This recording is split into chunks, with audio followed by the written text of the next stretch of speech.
నమస్తే కడప వార్త. రాష్ట్రంలో అత్యధిక ఓటర్లు కలిగి ఉన్న ఒడ్డెర కులానికి ఎమ్మెల్సీ పదవి రమాదేవికి ఇచ్చి ఆ కులాన్ని చంద్రబాబు హక్కున చేర్చుకున్నారు.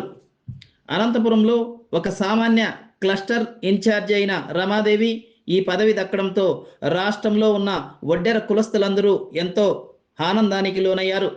గత ఎన్నికల్లో 90% ఒడ్డెర్లు తెలుగుదేశం పార్టీ వెంటే నడిచారు.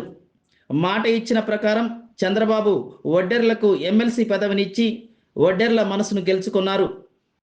ఎమ్మెల్సీ రమాదేవి భర్త దళవాయి వెంకటనారాయణ గత 20 సంవత్సరాలుగా ఆ పార్టీకి ఇతోధిక సేవలు అందిస్తున్నారు. వెంకటనారాయణ రాష్ట్ర బీసీ అధికార ప్రతినిధిగా, జూన్ 5లో బీసీ స్ట్రాంగ్ కమిటీ సభ్యులుగా తెలుగుదేశం పార్టీకి సేవలు అందిస్తున్నారు. అనంతపురం జిల్లా ఒడ్డెర సంక్షేమ సంఘం అధ్యక్షులుగా వెంకటనారాయణ పనిచేశారు. ఉరవకొండ నియోజకవర్గం అబ్జర్వర్గా కూడా వెంకటనారాయణ పనిచేస్తున్నారు. అనంతపురం జిల్లాలో 400 వాహనాలు ఉన్న బోర్వెల్స్ యజమానుల అసోసియేషన్ అధ్యక్షులుగా వెంకటనారాయణ పనిచేస్తున్నారు.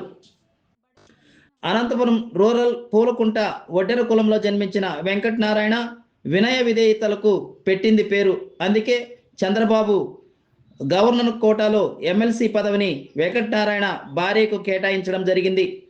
రమాదేవి గతంలో కార్పొరేటర్గా పోటీ చేశారు. జిల్లా అంగన్వాడీ వర్కర్స్ అసోసియేషన్ అధ్యక్షులుగా కూడా రమాదేవి పనిచేస్తున్నారు.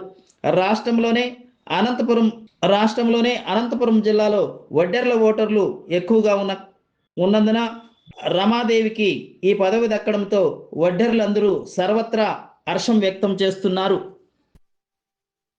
మన ఆంధ్ర రాష్ట్ర ముఖ్యమంత్రి వర్యులు గౌరవ నారా చంద్రబాబు నాయుడు గారు ఈరోజు నాకు ఈ అవకాశం కల్పించినందుకు నేను ఏం మాట్లాడాలో కూడా నాకు తెలియడం లేదు.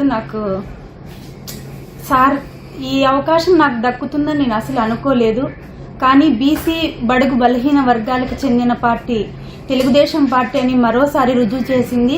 నేను అట్టడుగు నుంచి ఒడ్డెర కులం బీసీ తరపున బీసీ బిడ్డను ఒడ్డెర బిడ్డను అయినందుకు ఈరోజు ఈ అవకాశం వచ్చినందుకు నాకు చాలా సంతోషంగా ఉంది. ఈ అవకాశం కల్పించిన నారా చంద్రబాబు నాయుడు గారికి, ఐటీ విద్యాశాఖ మంత్రి వర్యులు నారా లోకేష్ అన్న గారికి కృతజ్ఞతలు తెలుపుకుంటున్నాను. ప్రతి ఒక్కరూ తప్పనిసరిగా యూట్యూబ్లోకి వెళ్ళి కడప వార్తను లైక్ చేయండి, సబ్స్క్రైబ్ చేయండి. ఇట్లు మీ జి రమణయ్య, ఎడిటర్, కడప వార్త.